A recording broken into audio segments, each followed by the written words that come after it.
I enjoyed it a lot, and I think the teacher really helped me with my hook and using stronger language and with my transitions. And she really helped my writing. I thought she really improved my writing after one lesson because she taught me how to quote and use vivid descriptions and interesting facts as a hook. And she taught me how to sort of make my writing smoother by using transitions effectively. 잉글리시 하운 다음에 스카이프로 선생님들을 만나니까 외국에서도 선생님이랑 수업할 수도 있고 많은 좋은 선생님들을 만날 수 있어서 좋았어요. 친구랑 2달 동안 만나지 못했는데 스카이프로 또 수업 같이 하니까 만나서 좋았고 게다가 수업까지 같이 하니까 좋았어요. Well, I like English Hound because they teach really well. In school, sometimes we do vocabulary, but it doesn't get through as quickly because I guess they have more like complicated definitions, but the program at English Hound is like so much more easier to understand for like kids my age. And I also like it because the teachers are really nice. Like Mary, my teacher was like, she like encouraged me all the time, even if I got something wrong or maybe it wasn't exactly the right answer.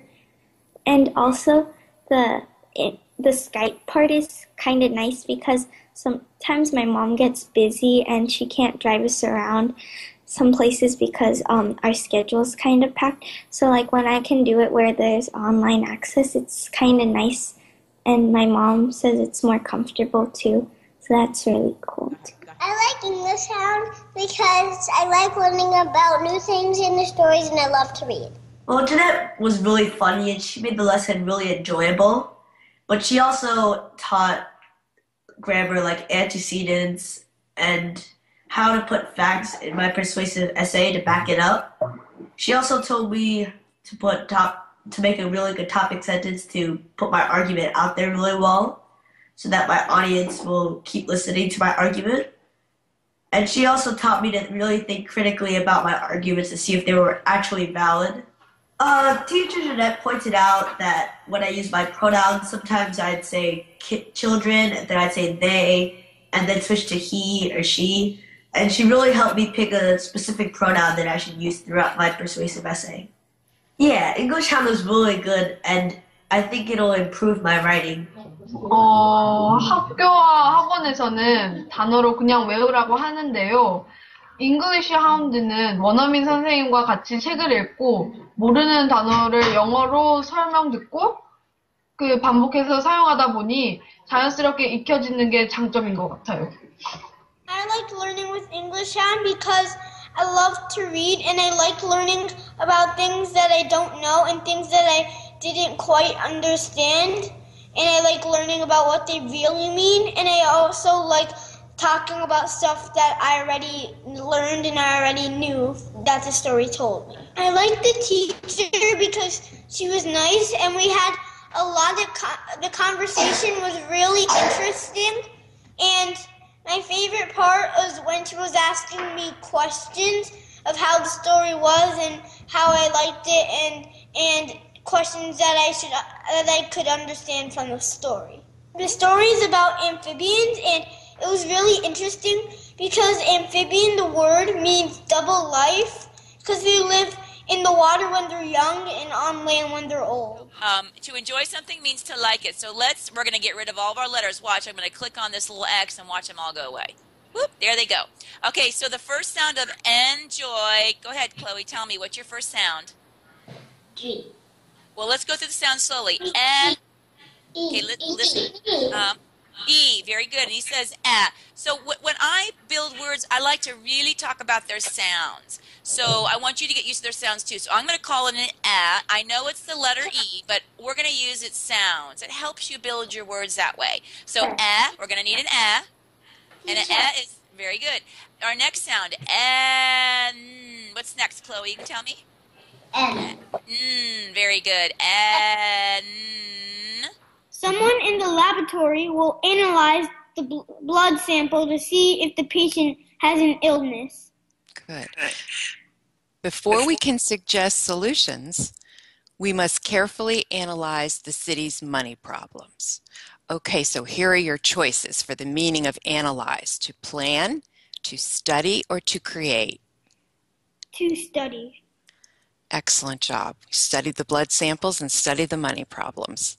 Good job. Okay. So what I'd like you to do is pull up your response journal, because we're working on personification, and one of the great things about Steinbeck is the way he expresses himself in his writing.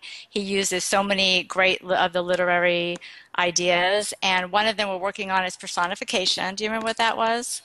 Yeah, it's giving human traits to non-human things. Right, that's right. And sometimes that just makes the person feel more involved. And I asked you to do two things.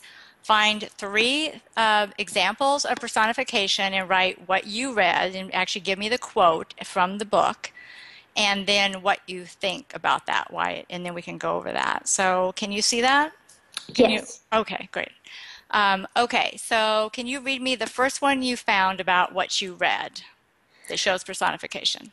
The first one I found was, the fair Eileen swung sweetly around and put her bow into the wind. Right. But the two lashed boats dragged anchor, swarmed down on fair Eileen, and bracketed her. She was dragged, fighting and protesting downwind, and forced against a neighboring pier. And we could hear her hull crying against the oaken piles. Wow, that's a lot of great descriptive sentences in there. Yeah. So, and I like that you said Steinbeck makes the boat sound alive. It sounds like a woman fighting in the storm. It really does. Can you give me some ideas? What are some of the words that gave you a clue that he wasn't just talking about a boat? And maybe you could write those there. Just what are the clue words? When they said she swung sweetly. Right. And then Fair Elaine, do you remember who he named his boat after? His wife. Yes, his wife. So that makes it even a little more personal, doesn't it? Yeah. And in this, he was saving his boat from this crazy storm, and he makes it sound you are so worried about this boat because he had so much of the personification in there. Mm-hmm. And in this part of the book, he actually, I don't know if you remember, he jumps out with a knife and he goes out and saves the boat by cutting the rope that ties it to the other boats that he thinks were trying to hurt it, basically. Yeah. So, I mean, he's kind of out there, but it's a great scene because it really makes you worry about the boat, which I've never worried about a boat before. So if you could write a few more. Swung sweetly, that definitely is an example of personification. And then also when they said they bracketed her. Okay, and what does that sound like it means? They're like trapping her and like keeping her captive or something. Sounds like they did it on purpose, right? For a couple of boats. That's a lot of thinking. The brother was sure the wolf couldn't destroy his house. To be on the safe side, the pigs locked the doors and windows and hid in the safest room. When the two brothers had calmed down a bit, the three pigs sat down to a game of cards. Oh, look at this house. Look how many locks he has on it. There's a big lock on the door. There's bars on the window. He thought his house was really safe, huh? Yeah. So when he slayed or killed a dragon at the park, a little boy exaggerated when he told his mom that story.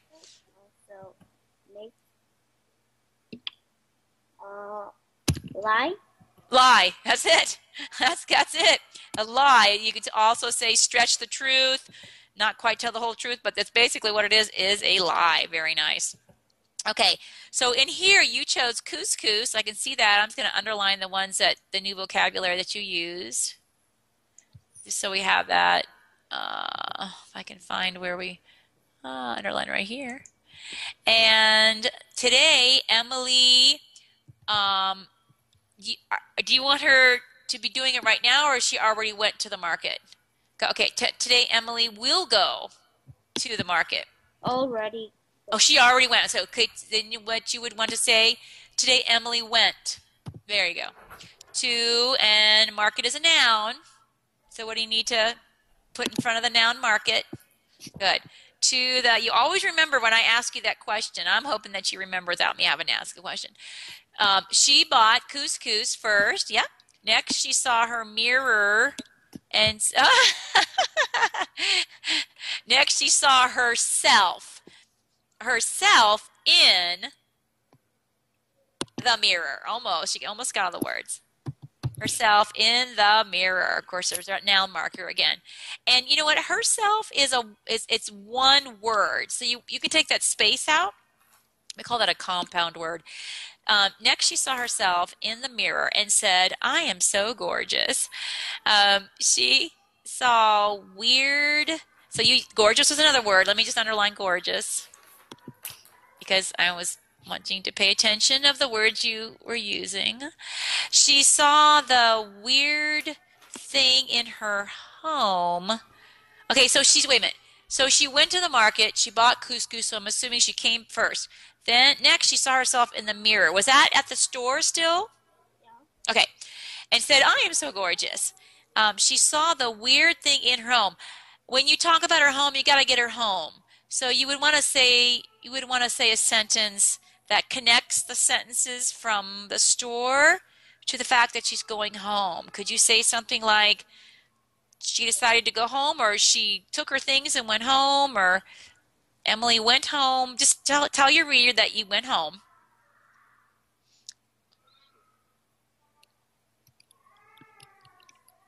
Okay, make it simple. She came home. Perfect. That's all you need, period.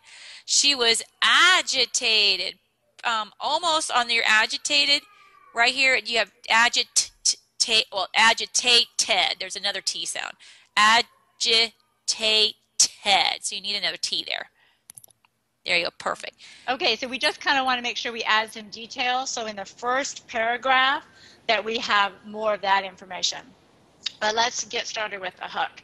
So there are 3 different ways to make a good hook. Okay. And the first one is to have a good, interesting quote from someone in the article or the story that you're writing that grabs their attention.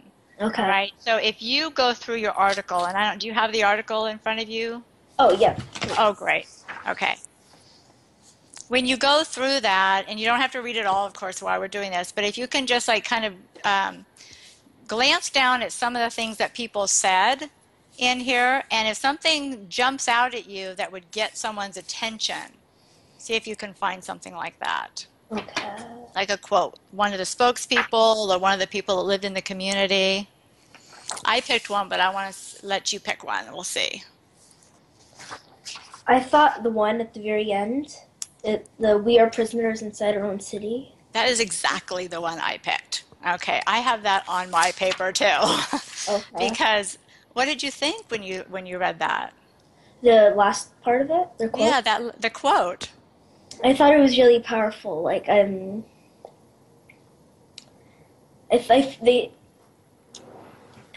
felt how they were sort of imprisoned inside their own city because they were sort of kept out of their homes. I agree. That's excellent. Good. Thank you. That's very good. And it's sad, isn't it? And yes, it is. And you remembered it because it was so powerful. So what if you took something that powerful and instead of having it at the very end, you had it at the very beginning?